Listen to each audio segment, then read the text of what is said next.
see that in the first case we saw that we have stopped the extrusion of second polar body. In this case what happens is the spermatozoa, there is entry of the male gamete and the extrusion of second polar body is allowed to be done.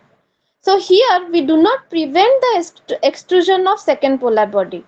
Then there is union of male and female gametes, but after the union of male and female gametes, your zygote is formed. Then this zygote is subjected to series of mitotic divisions, and these are called cleavage, or it forms blastomeres. The production of tetraploid individuals is achieved by inhibiting the formation of first cleavage furrow after the first mitotic division of the zygote. Okay. Then the induction of tetraploidy, it involves the normal process of fertilization followed by extrusion of the second polar body and first mitotic cell division of the zygote. The formation of the cleavage furrow is then prevented by physical shock treatment, heat, cold, pressure has been given, and then your when your first furrow is being prevented, then it gives rise to your tetraploid condition. So this is your tetraploid, and it has been seen that a number of species including channel catfish like tilapia, rainbow trout, Krishna carp, European sea bass, yellow perch, the tetraploidy has been successful in all these species. In addition to the increased vigor of the body size and growth rate, tetraploids are created for mass production of interploid triploids. So these interploid triploids are produced by fertilization of the haploid egg from a diploid mother with a diploid gamete of a tetraploid female. Now you can refer to the slide number 5. Here you can see that production of an interploid triploid from a diploid mother and a tetraploid female, tetraploid male. Now when here there is you saw the formation in slide 4, the formation of tetraploid male, tetraploid zygote. Now this tetraploid male is again fertilized with unfertilized egg to form a zygote that is triploid, and this triploid that is formed, it is known as your interploid triploid. I hope I am clear up to this much. Is there any doubt? Just type in, please. Is there any doubt? Anyone, please type in.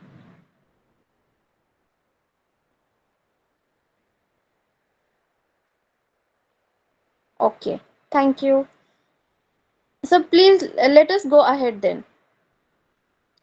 The next part is gynogenesis. So there is two types of gynogenesis as I have mentioned. One is meiotic gynogenesis, another is mitotic gynogenesis.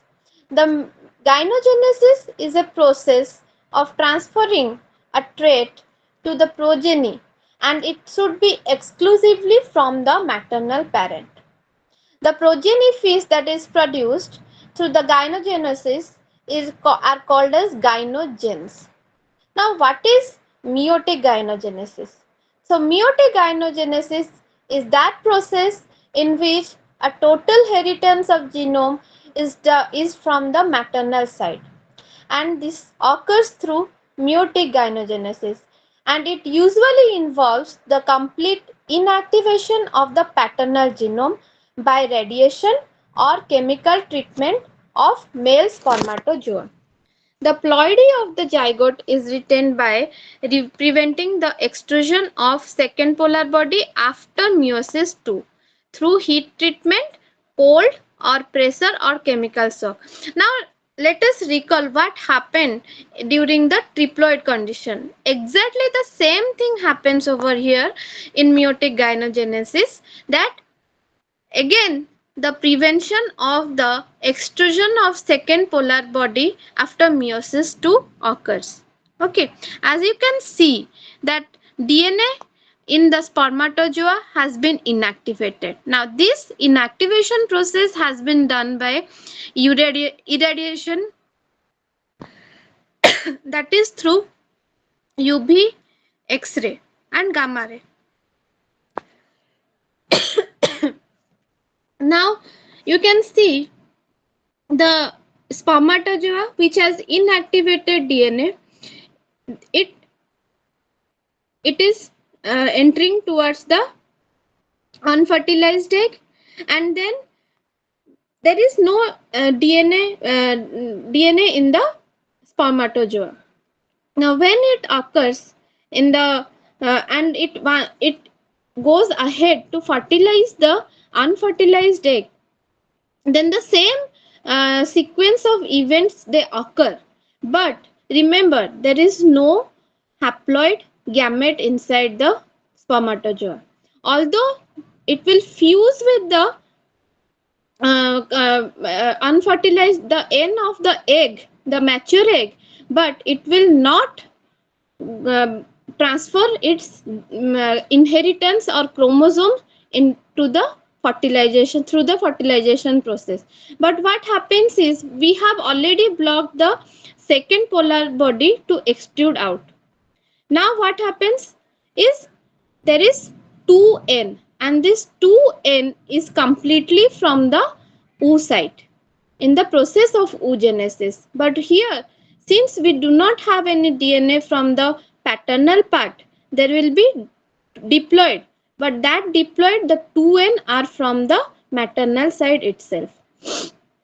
So this is about meiotic gynogenesis. I hope you would have understood from here. So let us summarize. What happens is the DNA in the sperm is being inactivated.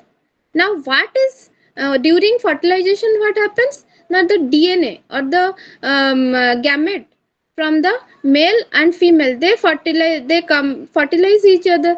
So when there is no male gamete, so the female gamete is carried on to the zygote, and that too when we have already prevented the extrusion of second polar body, the same second polar body also goes into the next generation, and there is only the inheritance is from maternal part and there is no paternal part.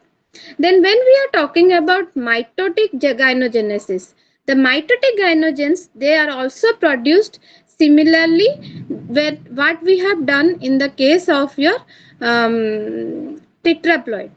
Okay, so the diploidy of the genome is not maintained by prevention of second polar body extrusion, but here what happens, we again restrict the formation of fast cleavage furrow after the first meiotic division, and this can be done through heat, cold or pressure shock. So gynogenesis, it produces all female population in a species, because what happens here is we have already inactivated the male counterpart. So in meiotic induction of meiotic gynogenesis and mitotic gynogenesis, the sperm and the DNA in the sperm is inactivated, and that happens through the process of heat, cold or pressure shock. And this has been successfully carried out in Origeus latipes, Nile tilapia, zebrafish and Indian catfish. Then we are talking about now the next part is that was gynogenesis, that is inheritance completely from the maternal side. When we are talking about androgenesis, it is the process of transferring the trait to the progeny or the second generation from the paternal parent. Okay, so here what happens is the extrusion of polar body is allowed to occur, then the formation of zygote occurs through the irradiated egg. Previously what happened, we inactivated the chromosome part of the spermatozoa, but here we are inactivating the normal egg through the irradiation, that is UV, X-ray and gamma ray. So what will happen when we irradiate? Then the chromosomal matter or the inheritance matter or the chromosomes carrying the trait, they get inactivated. And what happens is the normal spermatozoa is allowed to enter, and after the union of gametes, there is formation of zygote. And after the formation of zygote, what happens is we again block the fast furrow, and this has been done by heat shock, cold shock, or pressure shock. After the first mitotic cleavage, the cytoplasm cleavage is prevented and two haploid nuclei fuse to form the diploid. And the whole diploid is from the male part. Okay.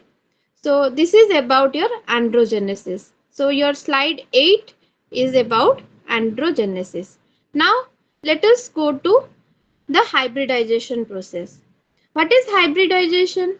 The process of mating of two different species to attain something superior character than the parents is known as hybridization. Now what we do, we have already seen mostly it has been done in case of plants like tomatoes. It has been done. So why they are done? Because to the selective superior characters has been chosen from the parents, and they are fused, and the hybrids are formed.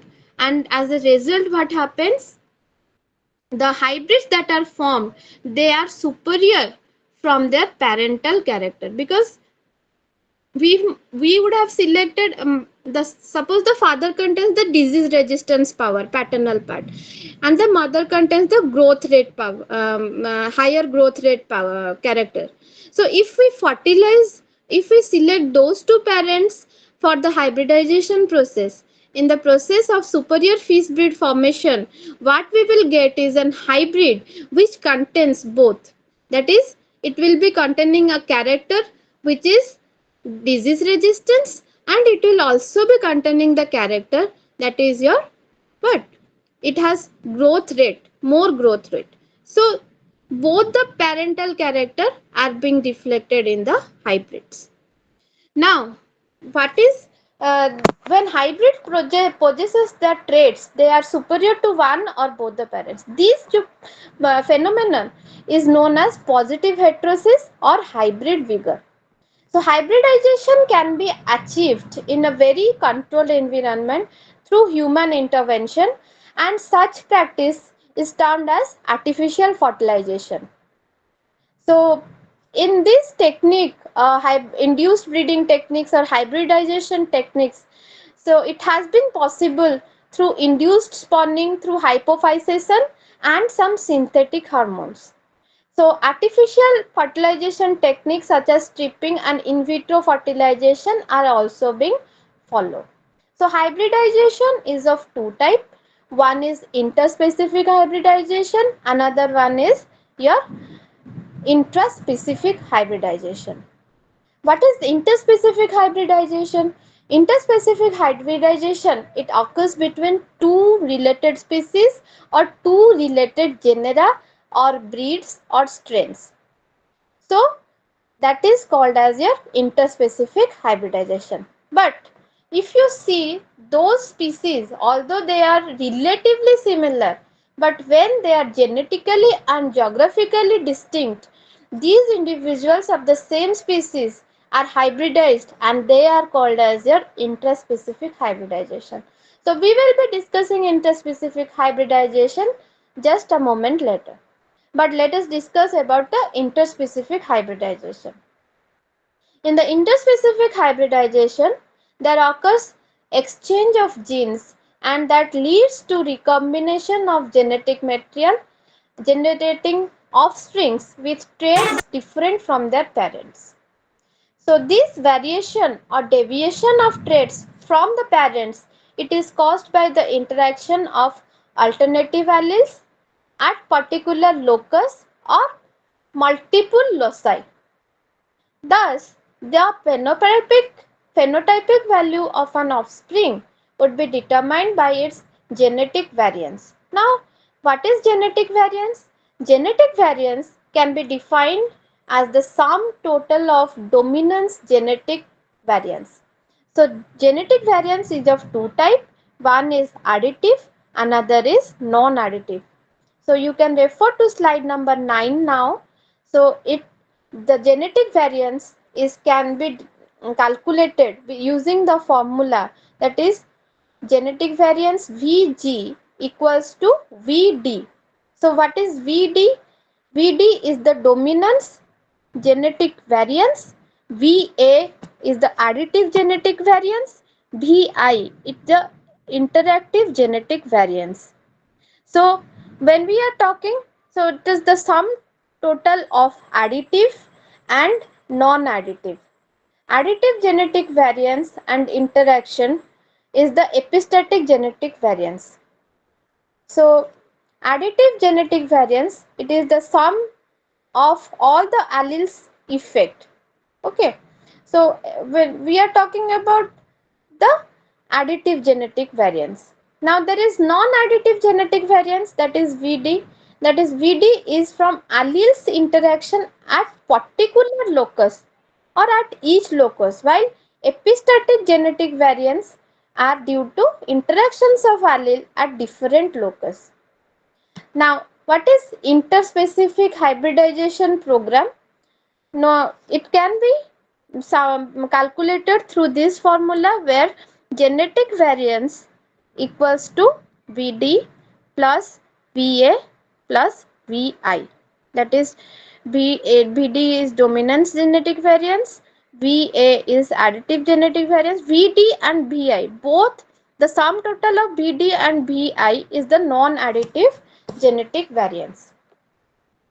Now this interspecific hybridization program, it has been conducted to obtain hybrid vigor or the possibility to attain traits that are superior to parents by crossing between two different species.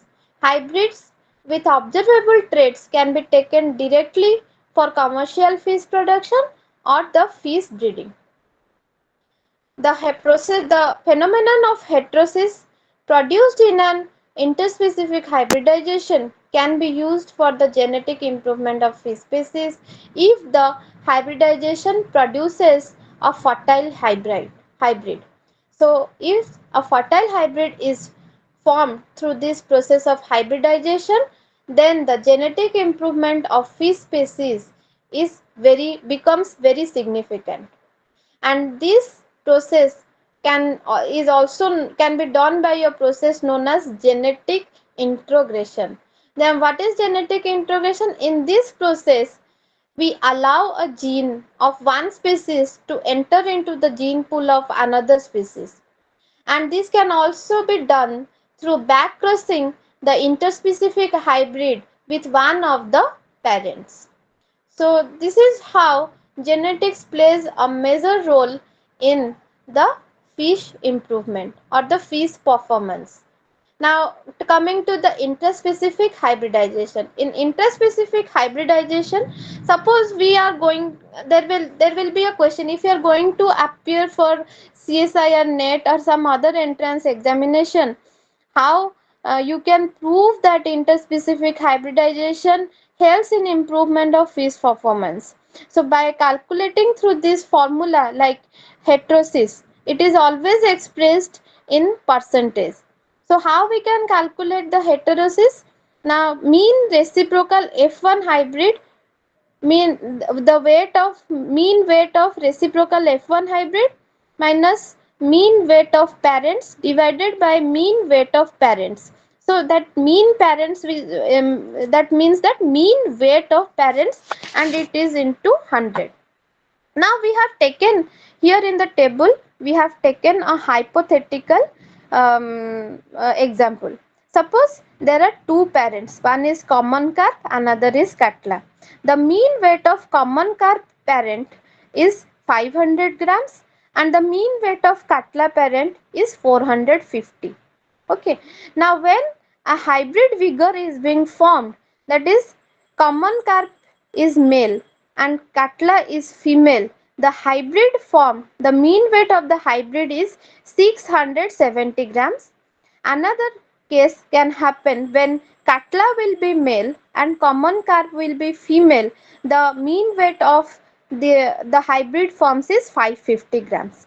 Now how we will calculate? Now if you have a pen and paper, just quickly calculate what is the common weight of the mean weight of parental group. Now what is the mean weight of parental group is, how can you calculate? Now common carp mean weight is 500 grams. Katla mean weight is 450 grams. Now add 500 plus 450 grams, that is divided by 2, that is 950 grams divided by 2. The answer will be 475 grams. Okay. So the mean weight of parental group is 475 grams. Now we have two types of hybrid. One where common carp is male and one where Katla is male. Now add 670 grams plus 550 grams. So what figure do you get? 7, 5, 12.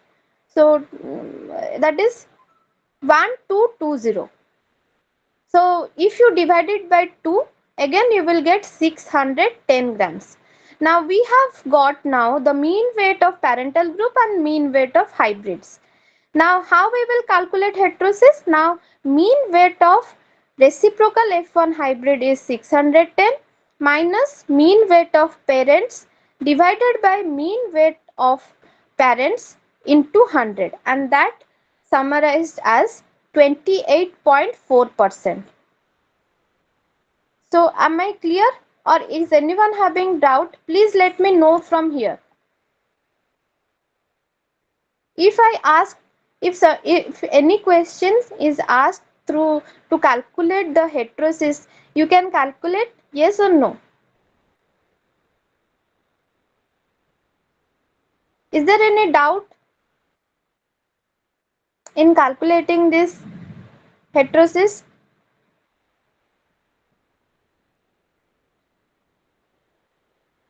Nobody is responding.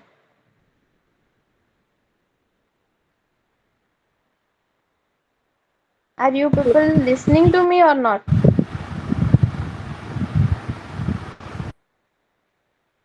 Yes, ma'am. Yes, ma'am. So you can calculate.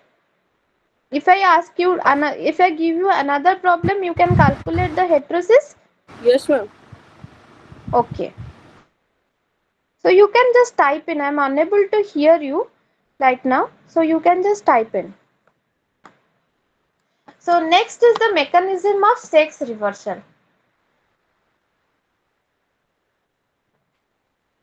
Okay. This problem we will again discuss at the end of the session then. Okay. Sex reversal. What is sex reversal? It is the redirection of sexual. Okay. It is the redirection of sexual phenotype during ontogenic development.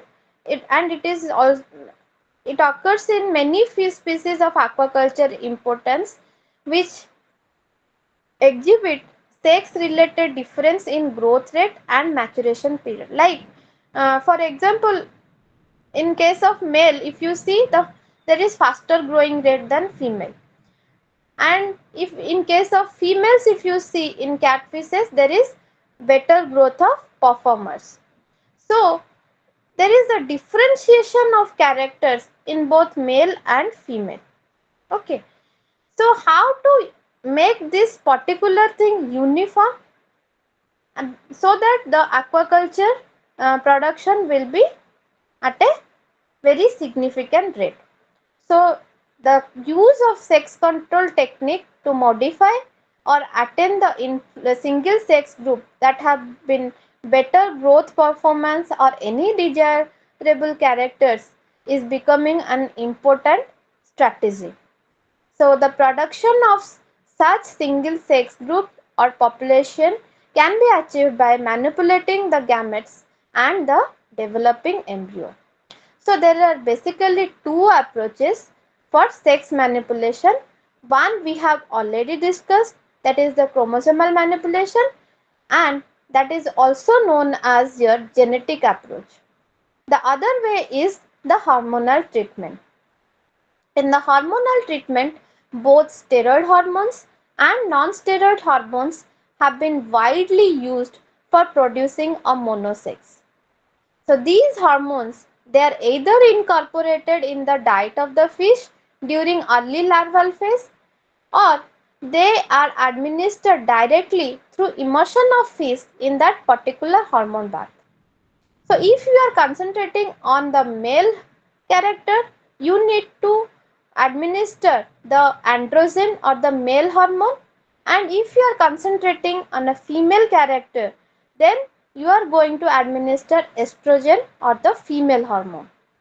And these levels of the hormones is to be at equilibrium right after hatching up to the swim stage, that is in between 2 weeks. Okay, so the principle of sex manipulation, it assumes that elevation of appropriate sex hormones through application of artificial hormones during the period of sexual differentiation, and the treatment of sexually undifferentiated larvae with androgen induces masculinization of the population or the group treated. So here you can see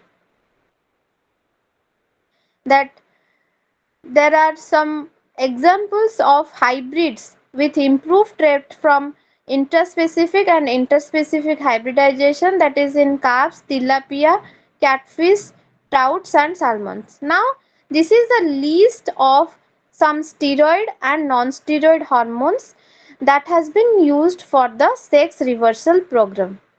Now the first, if you see the slide number 15 after the table, you can see how a normal male and a normal female for fuse together to form a normal male. But when this normal male is treated in an estradiol, that is a female hormone, then it produces a feminized gonad with testes, and this is the sex reversed male. The same thing occurs when we do indirect feminization through hormonal treatment. Now, what happens in indirect feminization?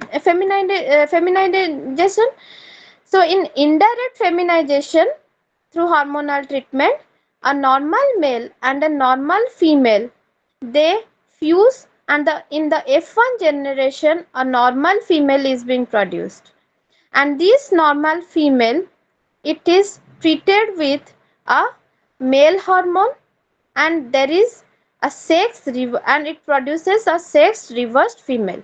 When the sex reversed female is being fertilized with the normal female, then they produce all normal female in the F2 generation. So this is the process how we can treat a sexually undifferentiated larva to through indirect feminization and with the help of hormonal treatment. Now let us discuss about breeding.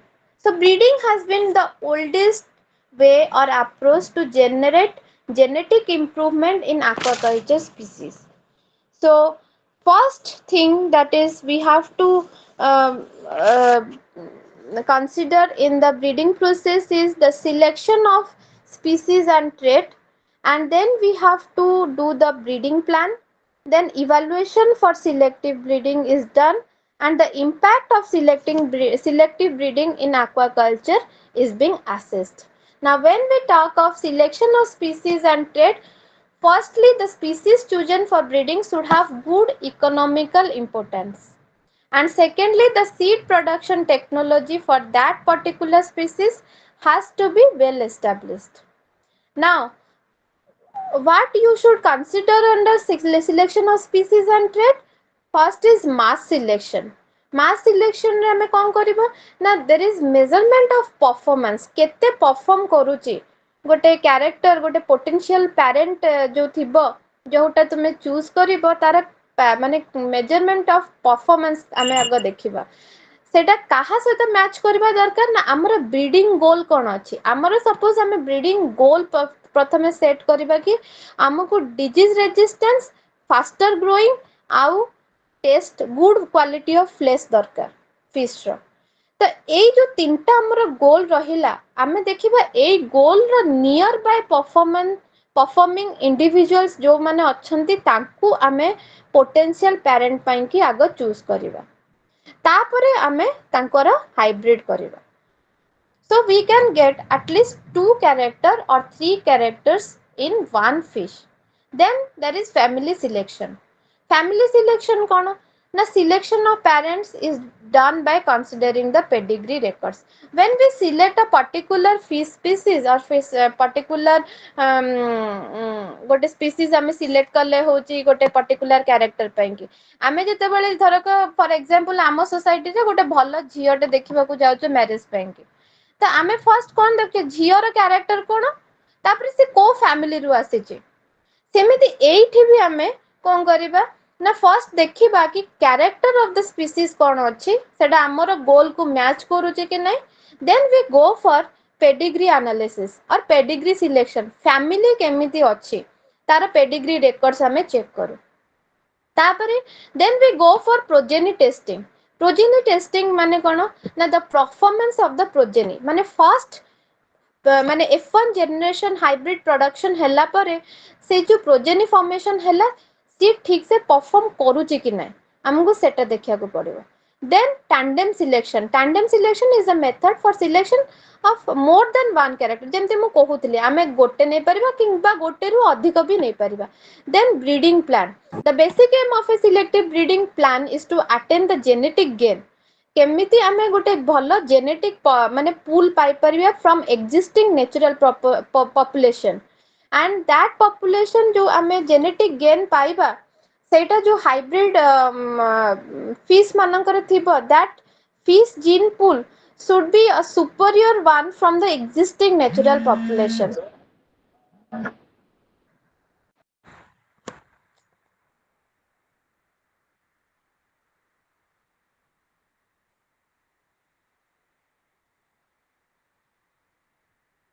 Am I audible to everyone and everyone is able to understand what I am saying?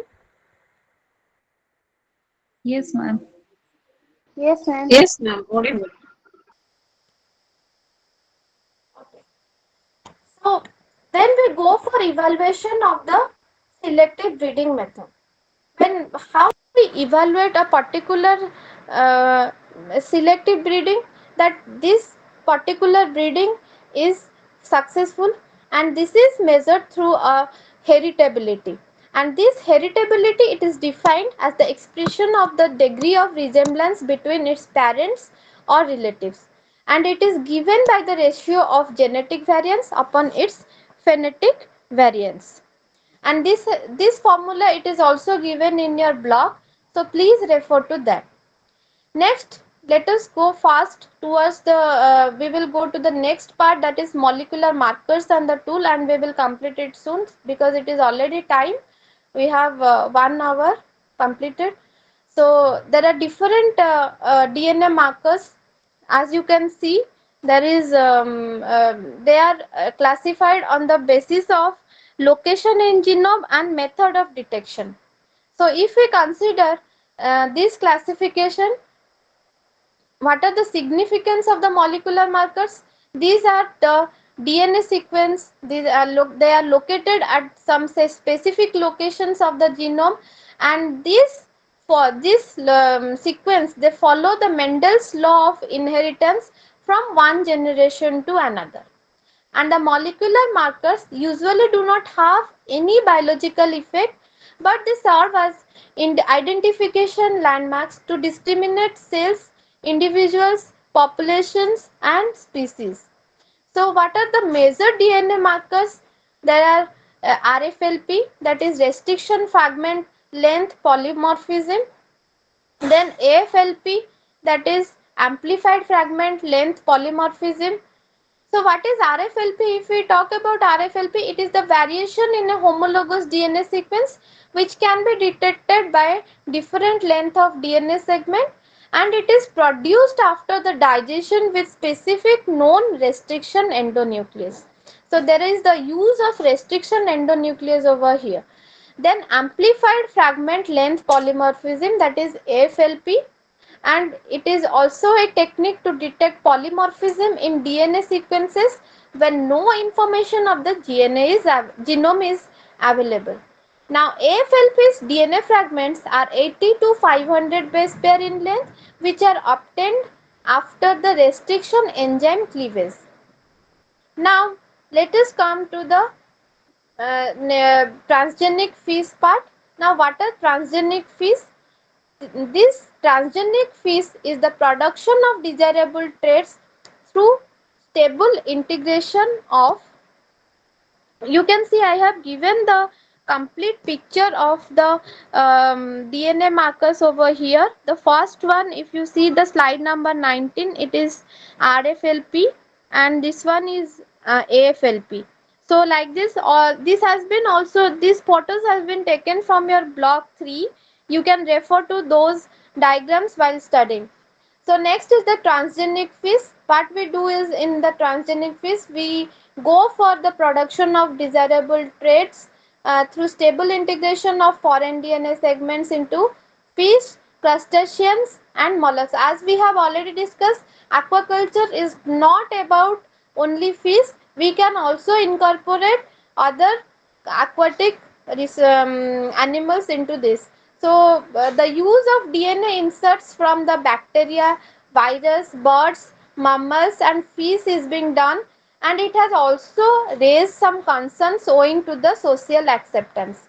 So there are some ethical issues regarding this, that you cannot incorporate, just you cannot take a genome stretch of a bird and you can incorporate in the feces. There are some ethical values, and there are some platforms where your ethical values are being checked when you go for a transgenic fish production.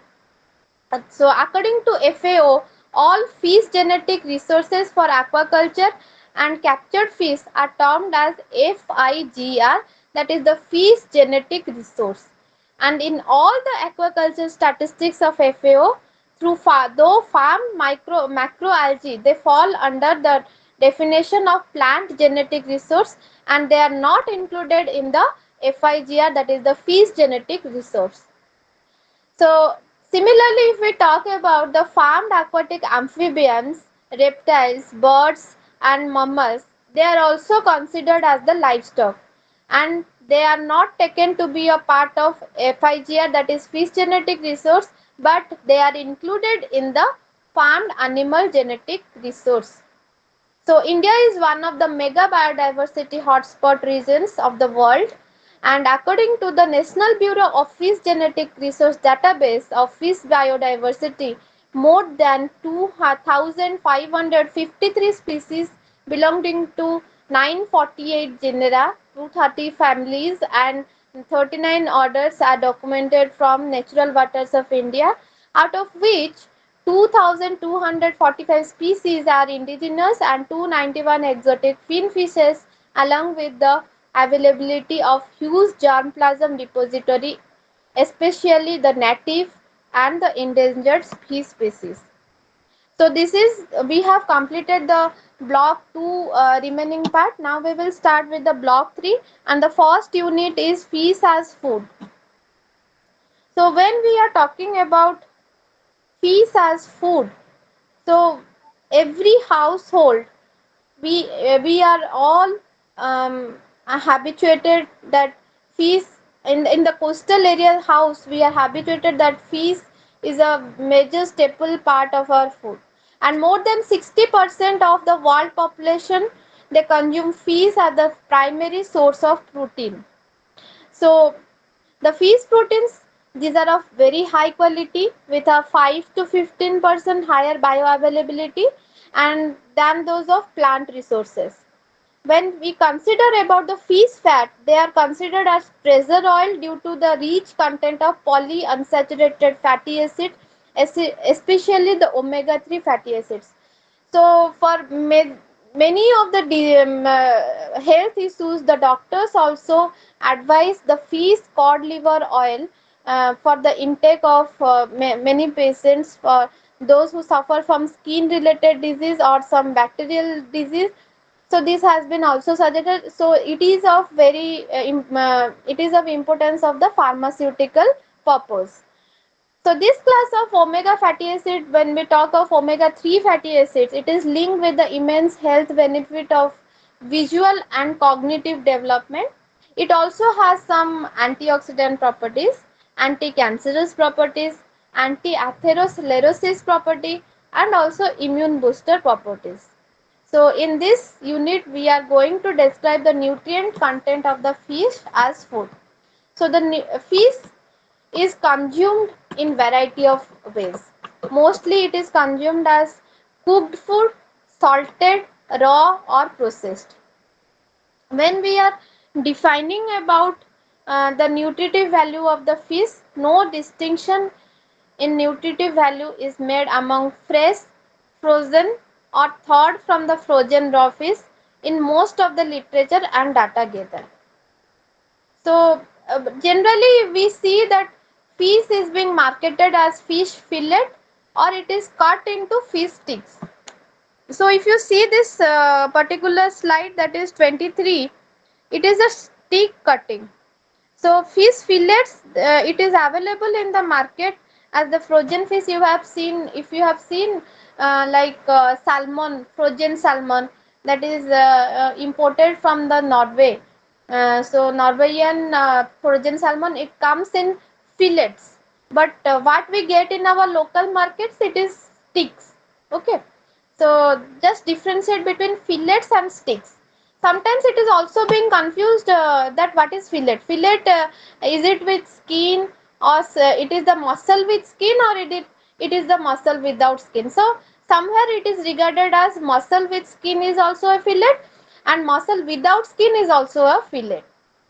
Now let us come to the nutritional part, that is the proportion of the edible matter. The edible matter is given by the edible coefficient, which is expressed in numbers from 0 to 1, where 0 represents 0% is edible and 1 represents 100% it is edibility. So the yield of flesh from fish varies greatly depending upon species to species. So if we see, for example, some species they have 100% edibility and there is no food waste, and in some species there is 50% edibility, and in some species there is 0% edibility. So the edible matter is always given by a edible coefficient. So for example, if we see the yield percentage of some fish species, the Atlantic cod, sorry, the anchovies, that is Engrolis species, it has the 51% of whole fish can be taken and 62% is edible fish. If you are referring to the page number 8 of fish as aquatic food, you can see. So mostly you will see that 50% are edible. Okay. So fish when cooked, they are subject to change in weight, and the nutrient that content from the denaturation or oxidation is also occurs while cooking. Therefore, the nutrient values of the cooked fish are calculated using weight yield factor and nutrient retention factor. So there are two factors. First one is weight yield factor and next one is nutrient retention factor. Now you can refer to this slide number 22, where I am showing you the factor value of water and fat loss in food during the cooking process. So the loss of water, that is the fat content less than 5% of edible portion, that is 100%, and fat content equal to 5% to 15% of edible portion is, if the fat content is 5% to 15%, then the water loss is 93%. If the fat content of edible portion is 15%, then the water loss is 85 to 87%. What you can see in this trend is, if the fat content of the edible portion is higher, then the water loss is lower. But if we go for the fat loss, then the fat content, जो fish गुड़ाकर edible portion रे fat content less than 5% अच्छी सेठी fat किछि भी ମାନେ fat loss କିଛି cooking time ରେ ହୁଏ ନାହିଁ. But when we see that fat content is 5% to 15% during the cooking, there is 7% loss of fat. Okay, and when there is the 15 more than 15% of fat in the edible portion, then the fat loss during cooking process is 13 to 15%. So you should keep it in mind. So if you take more fatty fish, the edible content portion of the fatty fish is, the water loss will be lower. If the fat content of the edible person is lower, then the water loss will be 100%. So typically the nutrient retention factor is defined as the coefficient of nutrients preserved, especially vitamins and minerals in food after cooking or processing or storage, including reheating and warm holding. Generally ଆମ ଘର ମାନଙ୍କରେ କଣ କରୁ ନା ଧରକ ମାଛ ଥରଟେ ଆସିଲା, so once it is bought from the market, we eat some part, we cook it, and when we refreeze it, refrigerate it, and then we reheat, and the warm holding is kept. So during this process the nutrient retention factor should be taken into consideration, because during reheating process what happens is there is loss of fat, there is loss of protein, there is loss of nutrients. Okay, the value ranges from 0 to 1, and when where the value 1 represents 100% retention and value 0 refers to total loss of nutrients, and there is 0% retention of nutrients. So you can see that in table 9.3 of your book, there is cooking method is moist or dry, and low fat fish and fat fish is taken into consideration, and the macronutrients, micronutrients like vitamins and minerals have been considered, and through the cooking process, it depends how you cook, and in that particular process which is lost in that process. ମାନେ କେତେ ତମେ hit କରୁଛ, moist heat use କରୁଛ କି dry heat use କରୁଛ, ଆଉ ସେଇ process ରେ ତମର କେତେ vitamins ଆଉ କେତେ minerals loss ହଉଛି. So it depends on the type of cooking method. The edible portion of the fish is also made up of moisture, macronutrients. Macronutrients କହିଲେ ଆମର ଚାରି ପ୍ରକାର macronutrients ଅଛି, that is proteins, fats, carbohydrates and nucleic acids. And if we talk about micronutrients, they are minerals and vitamins. The major constituent of total fish tissues are constituted by water, protein, fats and minerals, and these four major constituents, they make up about 96 to 98%. The proportion of these four major constituents, they, when expressed in percentage composition, is referred to as proximate composition, and the analysis of the constituents, it is known as proximate analysis. So the proximate compositions of edible portions of some Indian fishes are being expressed in table 9.4. So you can see here in the page number 11. So there are different fish species: freshwater, marine and brackish water. So the moisture content, the protein content, the highest protein content is seen in the common carp, that is 20.8% of protein and 74.5% of moisture, and in case of your fresh water. And if we see in case of brackish water, that is the milk fish or channos, it contains 23.9% of protein, and in marine fish the highest is in dogfish, that is the scoliodon species, which we generally do not go for.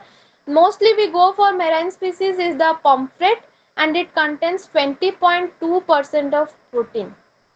So if you are intaking those fishes, you are getting the most highest protein percentage. Okay.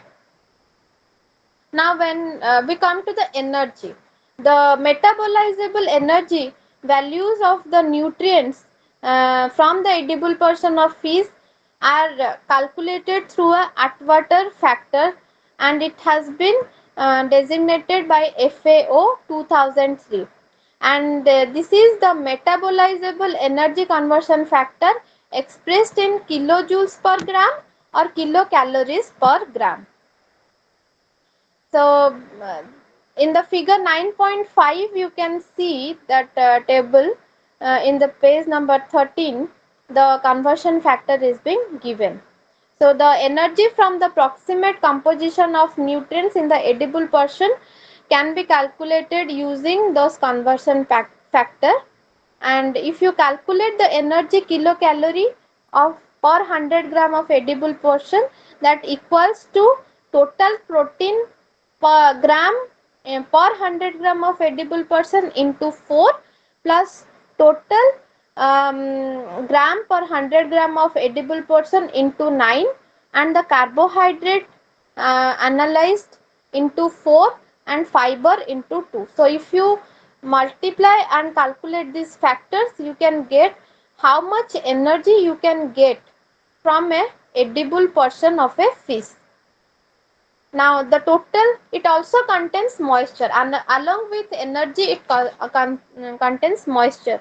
The water content in fish flesh is termed as the moisture, and it is measured as the loss in weight after drying the sample to a constant weight. So how we can calculate what is the moisture content? Now you have to dry it under the oven. You have to take the wet fish weight. So it would be like 10 grams.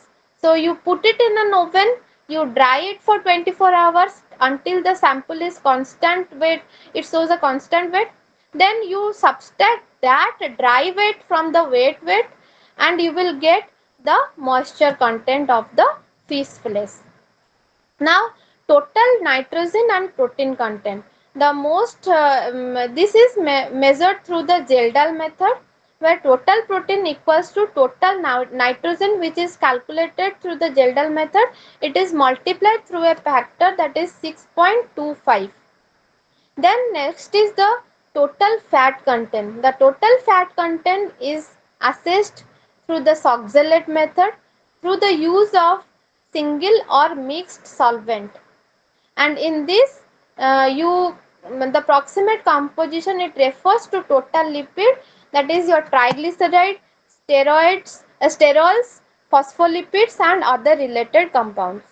Then next is your carbohydrates, and this carbohydrate you can calculate by a formula, by that is 100 minus the moisture content, the total protein content, total fiber content and the total AS. So if we how we can calculate the total as, basing upon the as content of the food sample, it you can completely burn it down, and through the colorimetric method, like your spectrophotometer or your atomic absorption spectrophotometry, you can calculate how much as is present. So these are the nutrients, that is the proteins, fats, vitamins and minerals, that we will discuss in detail now. So the if we see, the fish proteins are considered to be high nutritive value, and they have immense health benefits. They help in building and repair of the muscle tissues, immunity against the viral and bacterial infections, maintenance of electrolyte and water balance in humans. So you can see over here, that is in the slide number 23, that different muscles that you can see, that is white muscle, red muscle. So this fish stick, generally when you go to the market and for the next time and you buy a fish, you can see the fish stick, and then you can understand what is the white, where is the white muscle, where is this red muscle, and where is the intermediate muscle and myoseptum. So you can point out where this fish, where all these muscles are present. So the primary source of proteins from the fish edible portion is the muscle. And the fish muscle, it has been categorized into three types. As I said, one is white muscle, that is the major part, superficial red muscle, it is the superficial part, and the intermediate pink muscle between white and red muscle. So the muscles in the feces are segmented into myotomes and that are separated by connective tissues known as myosepta or myocomata. So this is all about the fish protein and the biology. There are some amino acids that has been derived from the fish hydrolysates. So the first one is aspartic acid, glutamic acid and the glycine. And the function of these amino acids is to enhance healing of wound. And the next amino acids, set of amino acids are histidine, lysine, tyrosine, methionine and tryptophan. These help in radical scavenging in oxidative reaction or antioxidant, and glutamic acid and aspartic acid are also present, that is the anti-proliferative activity against the tumor cells.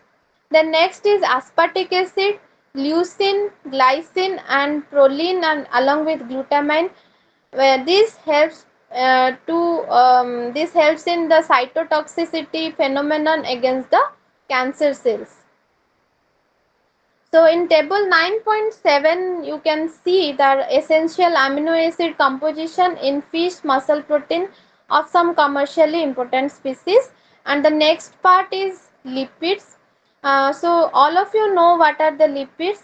Generally in the fish the fat depots are seldom visible since these fats are in liquid form at room temperature, and the fat deposition is in the belly flaps, and they are exceptions especially for the farm raised fishes. Majority of fish have fat content less than 10%, while few species have maximum of 25%. In fish, the cholesterol content is independent of fat content variation. So cholesterol is the primary food-based precursor for synthesis of steroid hormones, bile and vitamin D. The fish contains high quality fats like PUFA, that is the polyunsaturated fatty acid, and EPA, that is eicosapentaenoic acid, DHA, that is docosahexaenoic acid. These are also termed as the omega-3 fatty acid. Okay, so this is about the fat content. Then we next go over to the non-protein nitrogenous compound. The non-protein nitrogenous compounds are mostly referred as NPN, and they constitute about 33 to 38% of the total nitrogen content of the carcass in cartilaginous fish and 9 to 18% in the teleost. So in muscle of fish, free amino acid present varies from 500 to 200 mg per kg muscle, and nucleotides they vary from 300 to 400 mg per kg. Peptide they vary from 1500 mg per kg. Guanidine, that is 600 to 700 mg per kg. So in the table, that is table number 9.9, you can see the fractional composition of non-protein nitrogen compounds in marine fish and shellfish species. Next is the vitamins part. So vitamins are divided, as you know, vitamins are divided into two classes based on their solubility. One is water soluble, another is fat soluble vitamins. So vitamin, there are fat soluble are A, D, E and K, whereas the vitamins that are water soluble are vitamin B complex and C. So the content of vitamins in the fish and the shellfish in terms of composition and concentration, it varies among groups and within the species, especially fat soluble vitamins. So the vitamin A, retinol, vitamin D, cholecalciferol, and vitamin E, tocopherol are the major fat soluble vitamins that is deposited in the fish liver oil present in very significant amount. And if we talk about vitamin E, it is present in evenly in high concentration in all fishes, and it is even higher than the terrestrial meat, like if you go for chicken and meat, mutton. So the bioavailability of vitamin E is less on consumption, as the major share of the content is utilized in preventing fatty acids from oxidation. So that is why when if they are mostly indulged in preventing fatty acids from oxidation, so they are not available. The bioavailability of vitamin E is less. So the water soluble vitamins are well represented in all types of fishes. Comparatively, if you see, water soluble vitamins such as B3, B5, that is pantothenic, B6, B12 are higher in fatty fish than white fish or shellfish. The higher concentration of riboflavin or the vitamin B2, niacin or the vitamin B3 or vitamin B7, that is biotin, or vitamin B6, that is pyridoxine, or vitamin B12, that is cobalamin, they are all found in fish. And it is determined that a 100-gram fish can contribute 38% of riboflavin, 50% of niacin, 60% of biotin, 33% of pyridoxine, and 100% of cobalamin. So in table 9.10 in your block, you can see the vitamin content in white fin fish, fatty fin fish, crustaceans, and mollusks. Next, we go over to the minerals part. So fish and shellfish have a very well balanced composition of both micro, ma'am current macro, slide and show trace करूँ. minerals.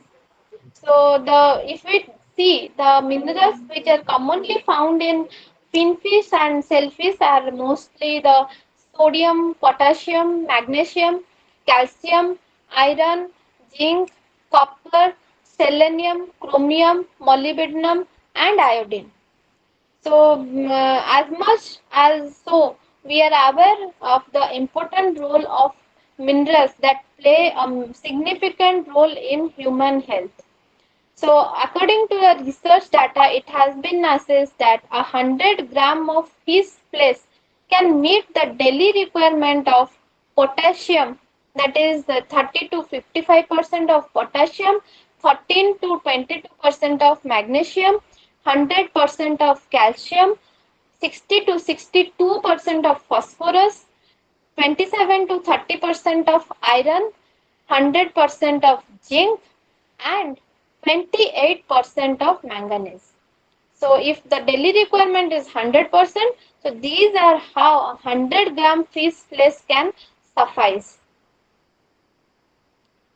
So with this, we go over to the next part, that is the changes after the death of fish. What happens when a fish dies? So, like all mammalian tissues, fish is also subjected to some considerable changes after its death.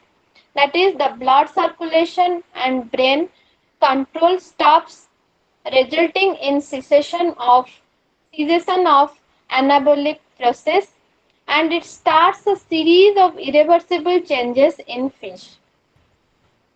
So it has been the post-mortem changes of the fish death. It occurs in three phases. Four phases. First phase is the slime secretion. Second phase is the rigor mortis. Third phase is the autolysis, and the fourth phase is the bacterial spoilage. So you can see in the figure 9.4 and my slide of 25th number slide, you can see that phase 1, phase 2 and phase 3, 4. So first there is phase 1, hyperemia occurs. Then in phase 2, that is rigor mortis is occurring. Phase 3, autolysis is occurring. And then in phase 4, bacterial spoilage occurs. So what is hyperemia? The first change that occurs after the death of fish is the secretion of mucus on the body. If you have seen, if you have gone to the market to buy fish, you can see there is some kind of slimy layer formation, that is the mucus on the body surface. This formation, this phase that is known as a hyperemia. And here, the goblet cells, the club cells, and the saciform cells on the skin of the fish, they become highly active after the death of fish, and they secrete some amount of slime, and that may reach up to 3%. So if there are no scales on the fish, the it secretes a large amount of mucus. So the scaleless fish, they secrete large number of mucus. And what is the content of this fish mucus?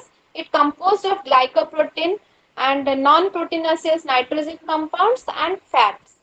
And these are the best materials for the growth of microorganisms which contribute to the foul odor. जो गंध हुए माछ मानक भितर माने माछ market रे, that is because of this fish mucus and the growth of the microorganisms on this fish mucus.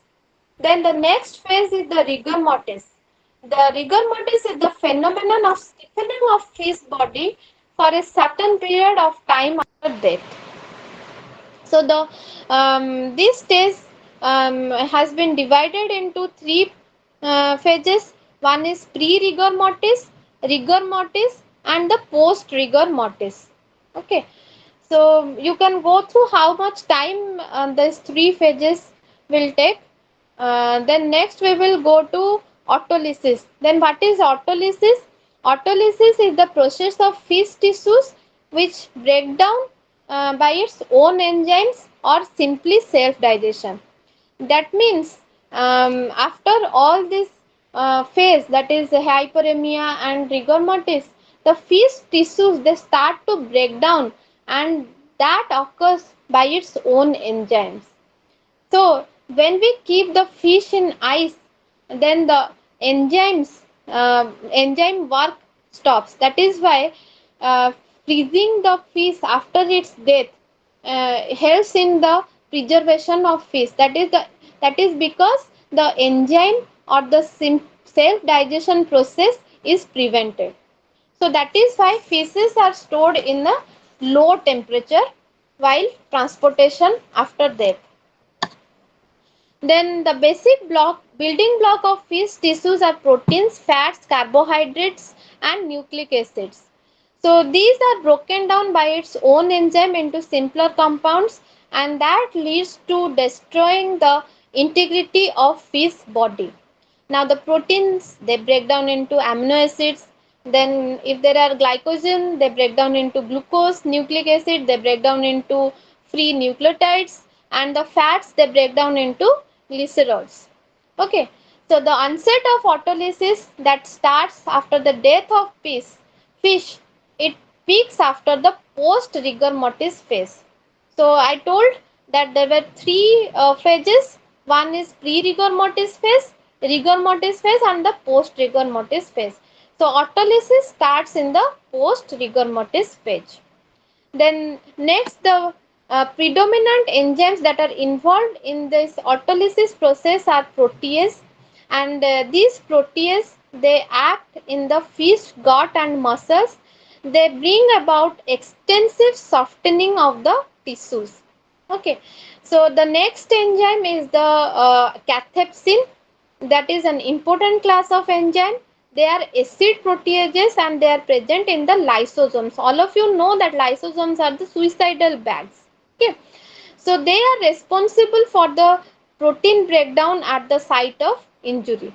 There are two classes of cathepsins. One is cathepsin D and another is cathepsin L, and these play a major role in the autolytic degradation of fish muscles upon freezing and thawing in post-mortem state. କେତେବେଳେ ଏଇଟା ହୁଏ ଆମର, suppose ଆମେ ତାକୁ fridge ରେ ରଖିଛେ, ସେଠୁ transportation ସମୟରେ ଯୋଉଠି ଫ୍ରିଜିଂ ବନ୍ଦ ହେଇଗଲା, କିଛି ସମୟ ପର୍ଯ୍ୟନ୍ତ କଣ ହବ, ଥଣ୍ଡା ରହିବନି, ସେଟା କଣ ହବ, ଥ ଆସିବ।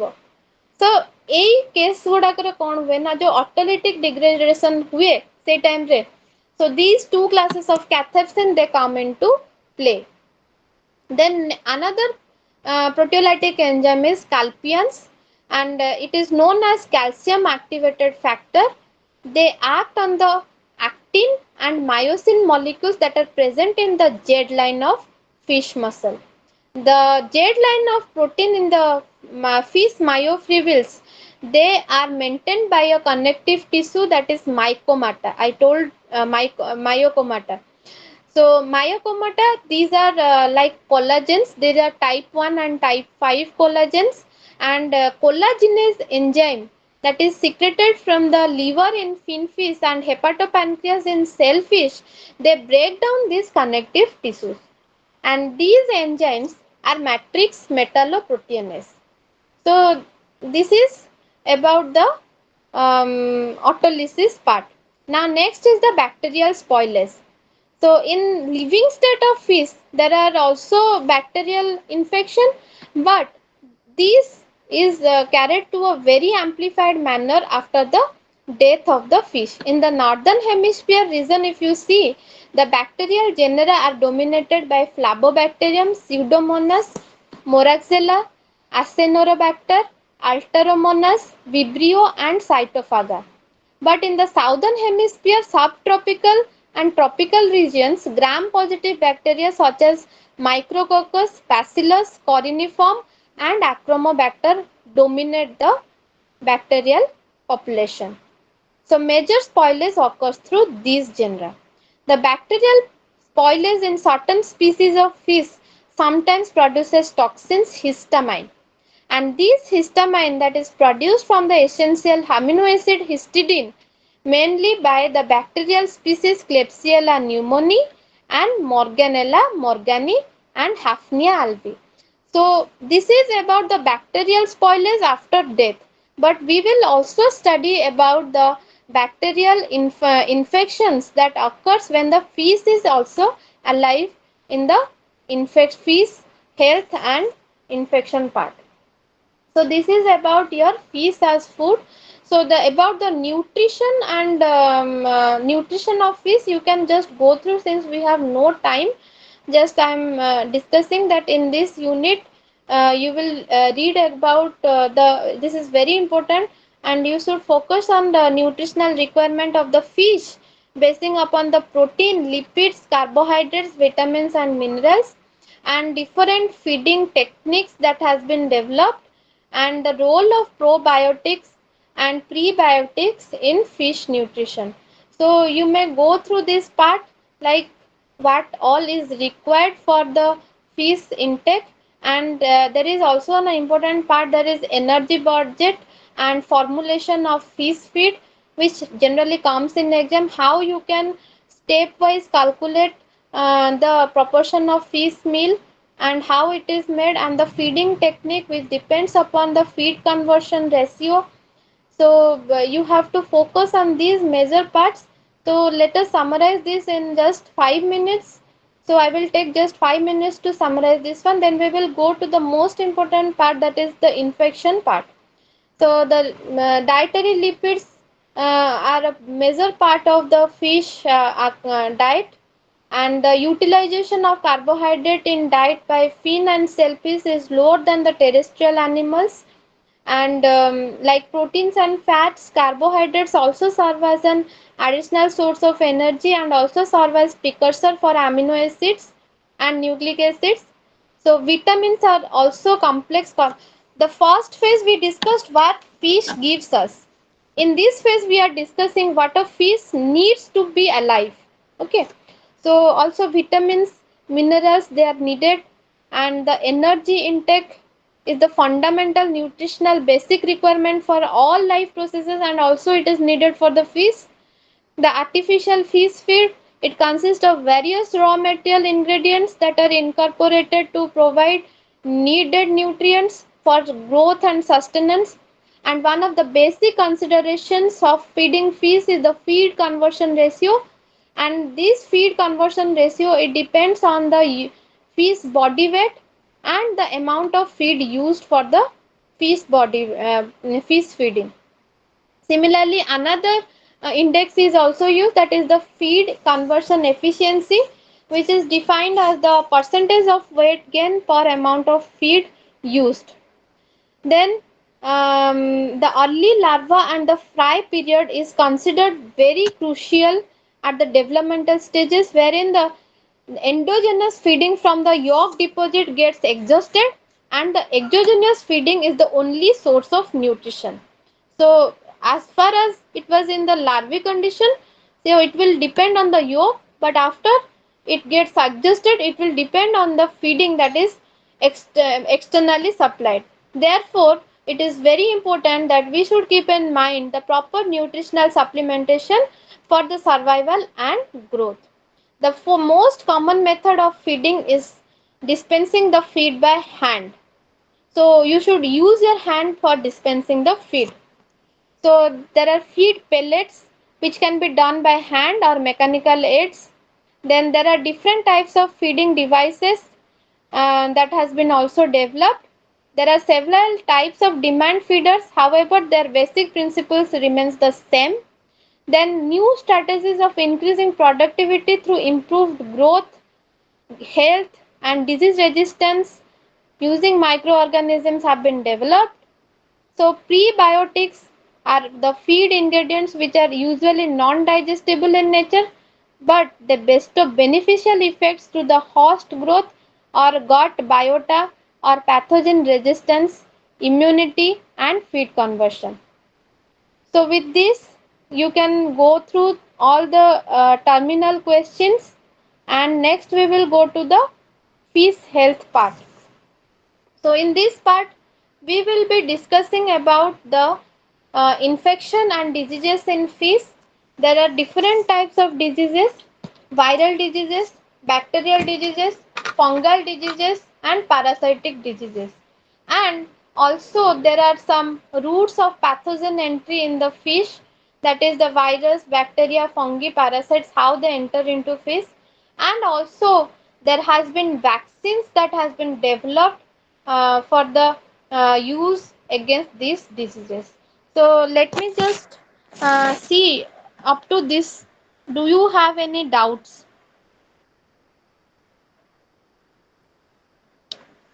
or we can just discuss it later on?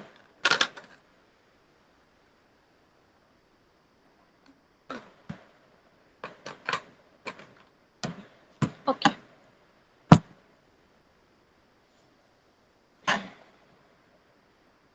So this is a major part. So you have to remember a lot. Just prepare a table in your rough, and you can remember what are the host, what are the pathogen. So first, let me define what is a host. So your host in this case will be the fish. Host can be farmed, or it is a which can depend on the type of species, age or size of the fish, and it can also depend upon the nutritional status and the immune defense mechanism of the host. So you should see, be clear that what is a host, what is a pathogen, and what is the environment. So in this case, your fish will be host, and depending upon its size, age, nutritional status, it serves as the host. And what is the pathogen here? So the different agents that act as pathogen are virus, bacteria, fungi, and parasites. So if you see the pie chart over here in the slide number 26, the prevalence of different infectious diseases in aquaculture, you will see that the major part has been taken over by bacteria. So more bacterial diseases are seen in case of the fish. And next to that is the virus. Then third position is by the parasite, and then lesser infection is done through the fungi. So before we discuss about all the diseases, let me just clarify some of the concept, like when the disease outbreak. When we talk of a disease outbreak, so there are they are classified on as sporadic. So sporadic meaning kono na, this disease it occurs to few members of a population. So only few members of population are being infected. Next is the epizootic. So in case of epizootic, The disease outbreaks, it occurs in a very large scale and within a very limited geographical region. Then panzootic. So panzootic, this is the disease that occurs across a large area. Then enzootic. So this occurs with continual reoccurrence of disease in very specific areas. Now, if we see the types of diseases, they have been classified into non-infectious diseases and infectious diseases. Now, what are non-infectious diseases? These diseases are caused by abiotic factors like your physical, chemical, and poor nutritional conditions. But if we see infectious diseases, these infectious diseases are caused by living organisms and they are also known as biotic disease. You can also say non-infectious disease as the abiotic disease. And some examples of abiotic diseases are gas bubble syndrome, swim bladder stress syndrome, brown blood disease, asphyxiation. What is asphyxiation? I have already told, that is shortage of dissolved oxygen in the water. Okay. Then fish scurvy, broken back syndrome, white fat disease, avitaminosis. These are all non-infectious disease that cannot be communicated, or that in case of humans we say non-communicable disease. And when we see about infectious disease, these are the caused by the pathogenic organisms like bacteria, virus, fungi, and parasites. So based on the types, you have seen already that bacterial disease is the most prevalent one, and followed by viral, then parasitic, and then fungal. So when we talk of viral diseases, what are virus? You all know these are the smallest infectious pathogens, and they have RNA or DNA as their genetic material, but they lack the capacity of self replication. And to suffice that, they depend on the host machinery for its propagation. Okay. So first case you can see in figure 11.2, that is the disease name is channel catfish virus disease, and the species infected is European catfish. You can see the signs and symptoms over here. There is exophthalmia, abdominal distension, and hemorrhagic pale gills, and there is pinpoint circular hemorrhagic spot at the base of the fins and throughout the body surface. So this is the case of channel catfish viral disease. Next disease is the GCHD, that is grass scarp hemorrhagic disease. You can see there is a comparison between a normal one and a disease one. Figure A, you can see that is darkening of body, then there is hemorrhage at the base of the fins and operculum, and there is internal hemorrhage of muscle, intestine, liver, kidney, and spleen. Then next disease is the spring viremia of carp, and this occurs in koi carp, common carp, Chinese carp, goldfish, etc. So there is you can see that in figure 11.4 there is koi herpes virus disease, that is KHVD, and the signs are like there is they frequently come to the surface, that is known as frequent surfacing. The eyes are sunken, there is pale patches on the skin, and in figure 11.4 you can see that one. There is necrosis of gills, hyperplasia, and hypertrophy of gill epithelium. Next disease is the herpes viral hematopoietic necrosis, that is HVHN. That species is goldfish, and you can see over here in 11.5 the gills are pale in color with hyperplasia and hypertrophy of filaments, and there is presence of ascites and sign of anemia from necrosis of hematopoietic tissues, that is liver, kidney, spleen and intestinal submucosa, and it occurs mostly in the goldfish. Then next is the carp pox, again a viral disease that occurs in koi fish, and there are milky white patches on the skin, head region and fins that appear like a melted candle wax. Okay. So there are some lesions that are about 5 millimeter from translucent to milky white in appearance, and that are smooth and elevated, that is 1 to 3 millimeter above the body.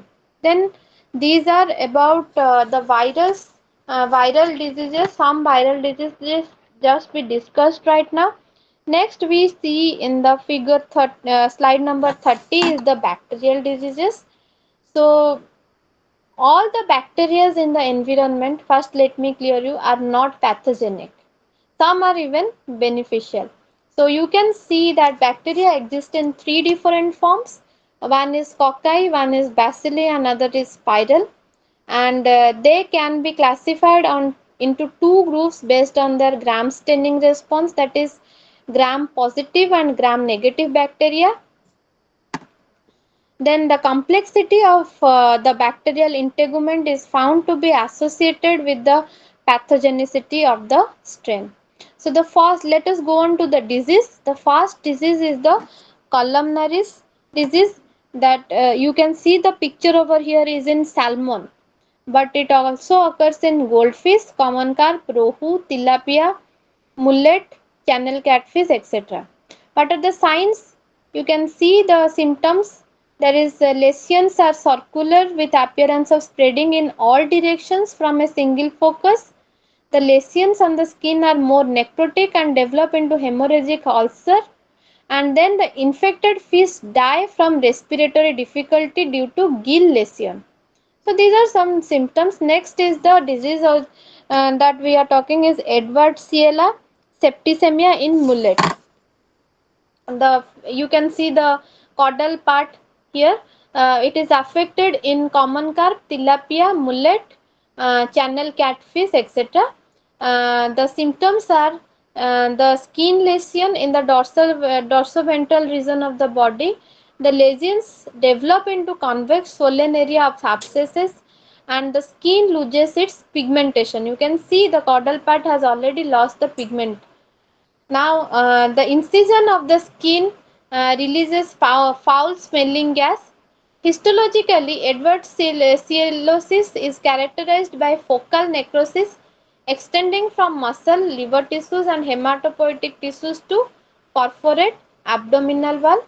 Next disease is vibriosis, which is often observed in common carp, tilapia, mullet, channel catfish, etc.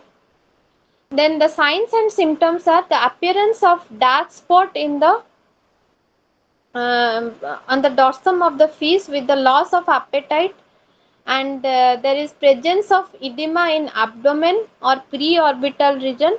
You can see that is exophthalmos lesion, and tail ulcer is there. The gills appear pale, and there is presence of large granulating lesion in muscles. Next disease is motile aeromonad septicemia or dropsy, or you can say fin or tail rot. This disease mostly is seen in common carp, goldfish, tilapia, mullet, catfish, climbing perch, snakehead and milkfish. The signs and the symptoms of this disease are, you can see there is fin erosion and there is hemorrhage, then there is deep ulcer in the channel catfish head, there is loss of scales and opacity of eyes, soreness of mouth. These are some of the external signs. And in external extensive ulceration of dorsal region, you can see necrosis of tail and fins. The next disease is the red spot disease or pseudomonad septicemia. So in this figure you can see there is rainbow trout and common carp, both are given. The species affected also include tilapia, goldfish, common carp, and milkfish. The signs and symptoms are the hemorrhages in the skin. There is inflammation of blood vessels and exophthalmia.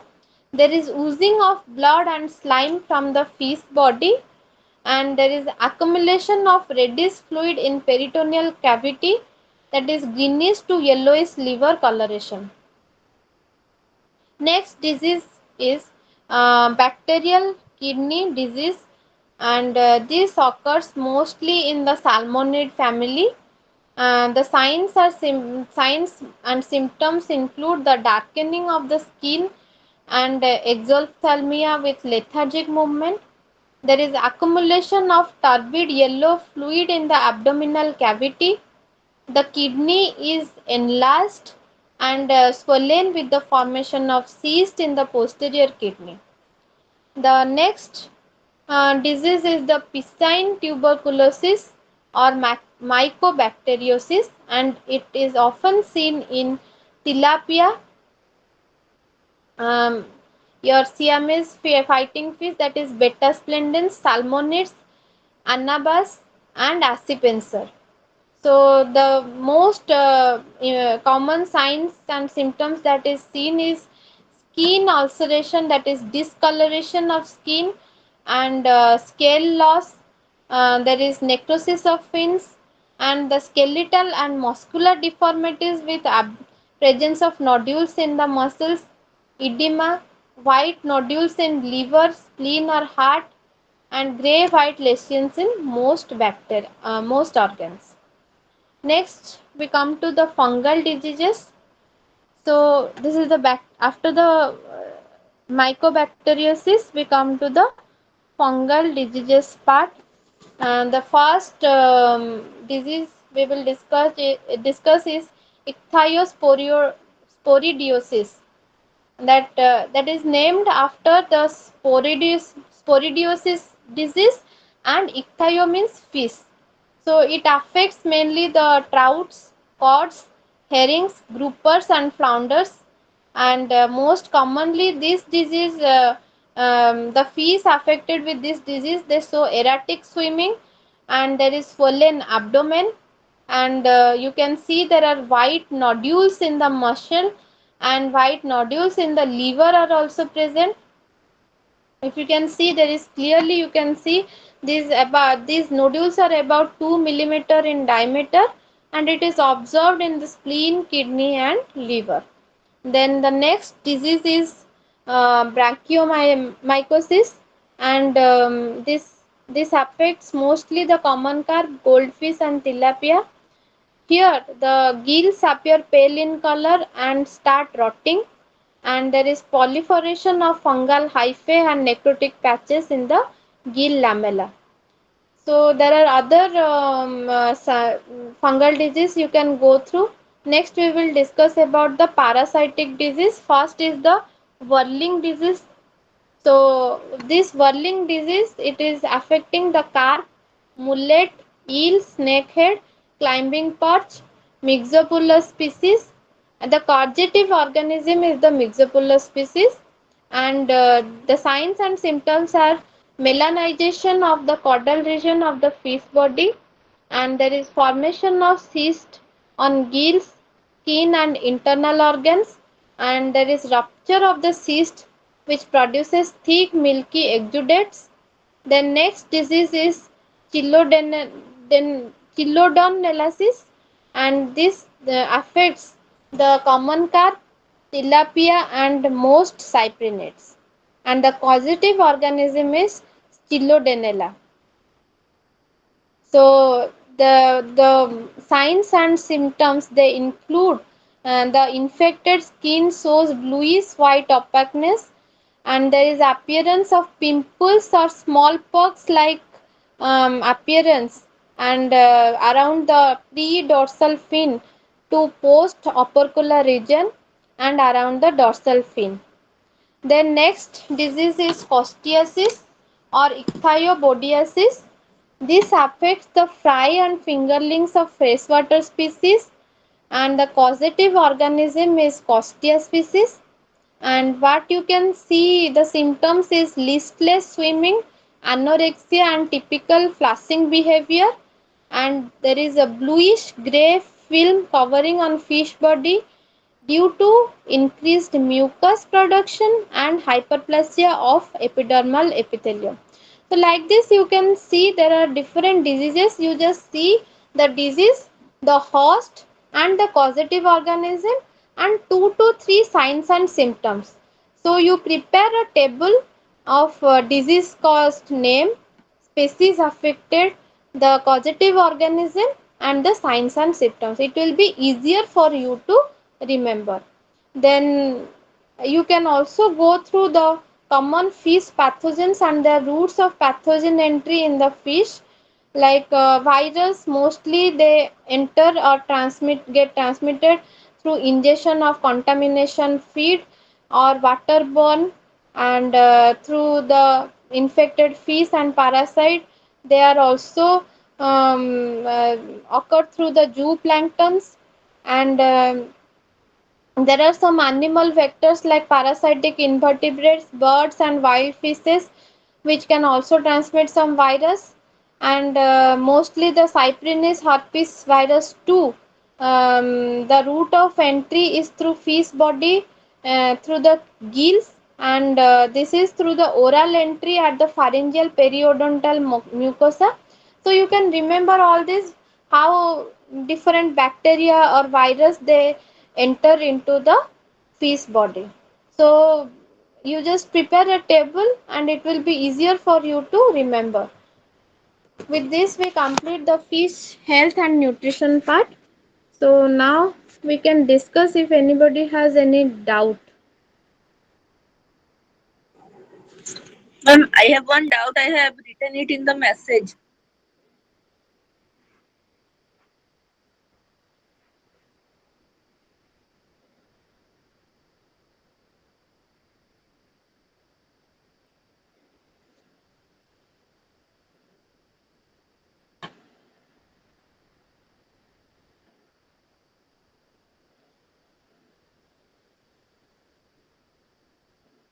I'm unable to see if anybody has doubt or something.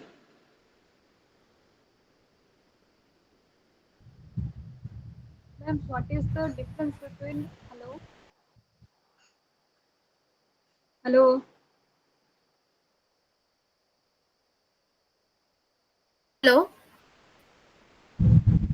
am I How? audible to you? Yes, yes, ma'am. Am I audible to you? Yes, ma'am. May I ask you a question? Please, please go ahead with your doubt. Yes, ma'am. Please. Yes, ma'am. Okay. Ma'am, Dinita, what is the difference? yes, Tanaya, please go ahead. Ma'am, what is the difference between hybrid fish and transgenic fish? See, in transgenic fish, what we do is we just go for the isolation of a particular gene stretch from a particular crustacean or mollusca or any other fish, and then we incorporate it into the that we go for genetic techniques. We isolate DNA and then we incorporate into that particular fish. But what happens in the case of your breeding parties, we do not go for any cutting of the stretch. We just select the species, overally the species, and we allow it to fuse, allow the gametes of the maternal and paternal side to fuse. So this is a biotechnological aspect, completely a biotechnological aspect. And here we just go for means what molecular, here molecular biology tools are being required. Like you need restriction endonuclease, you need your PCR, you need for PCR you will need amplification, you will need DNA markers for that process. But here it is completely you will say this is the oldest method I told, and you can just select a parent and then you are going to fuse the gametes of the parent and you will get an hybrid. So we are not selecting a particular stretch of DNA in that part. Then the parents are same species or different species? Parents will be different species. Now we are going to bring the genetic trait. We are going to select the parents, male or female parents. Suppose one is having disease resistance power, one is having a better growth rate, and we are going to select those species. So both species are different, no, we are selecting different species of different character, so that in hybrid case we can get one particular hybrid progeny which will be having the two characters. Then if the species are different, there will not be any incompatibility in fertilization. No, when I said there is an interspecific hybridization, there is an intraspecific hybridization. That is, this is one point that you have to see if there is an compatibility between those two species when you go for interspecific hybridization or you go for intraspecific hybridization. Okay. Okay. Thank you. Okay. So Then next can is the calculus. the Calculation. fees pathogen can infect the human? Sorry, couldn't hear you. Then the fees pathogen which infect the fees that can infect the human as well. Yes, that I told, that is zoonotic disease. Huh. In case of transgenic fish and hybridization, in hybridization you go for two fish species. But in case of transgenic fish, you can select any gene stretch from any bird, reptile, humans, anything. You can go for. There is no actually barrier for that. So that there I No, told ma'am. also one thing. I'm asking about fish pathogen, the organism who is infect the fish that can also infect the human being That because can also human being. infect human beings. There is a possibility. Thank you. Okay. So Ma'am, Renita, in you are having the doubt in your that calculation part. So I told that we have a, ma'am, I have doubt sorry. in proximate composition. Ma'am, I am Dinita is speaking. Ma'am, I am doubt Hmm. in proximate composition. So Renita, there is proximate composition. You can go through the part. Which part proximate composition you are having doubt? Tell me. Ma'am, in proximate composition, there are four major constituents. So I have doubt in that.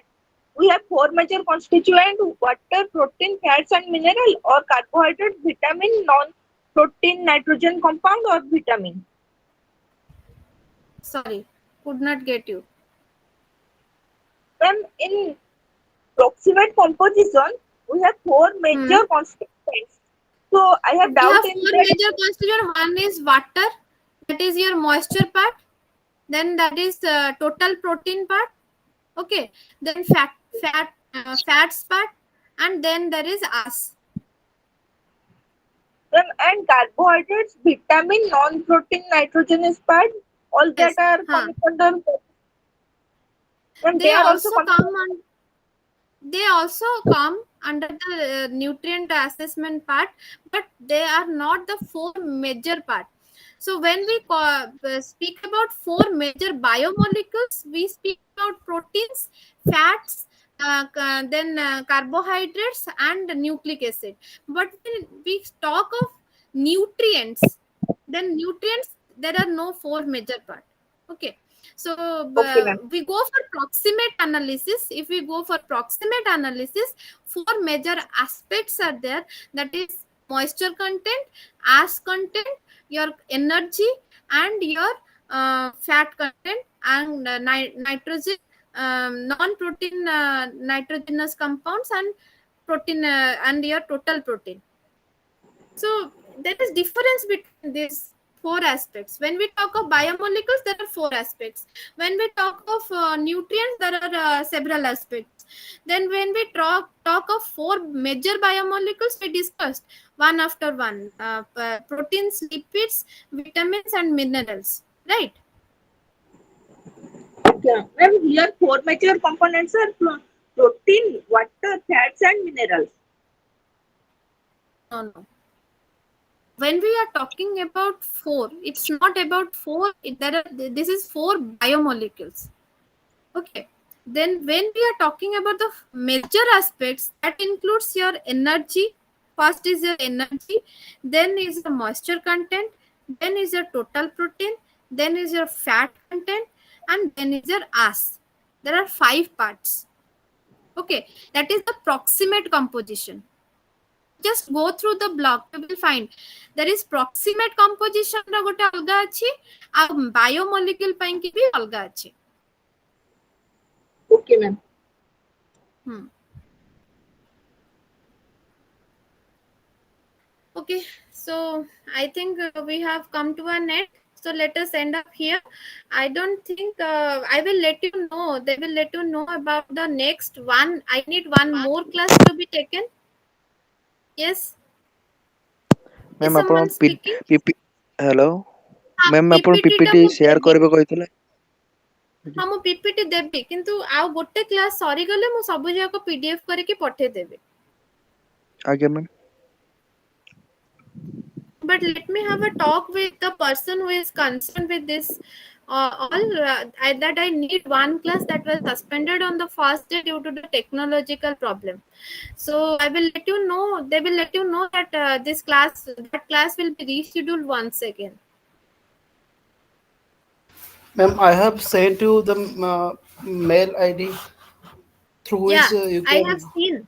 I have seen, but I guess I will send you, and you please circulate it in the group, official group that you all have created.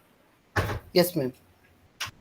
Okay. ସେଇଥିପାଇଁ inform So କରିଦେବେ next class କେବେ ହେବ ତାର group link ହଁ ପଠାଇବେ। ହଁ ହଁ ହଁ ମୁଁ ମେସେଜ କରିଦେବି କଥା ହେଇକି ଆଜି. Okay. So thank you everyone for your patient hearing. Good night.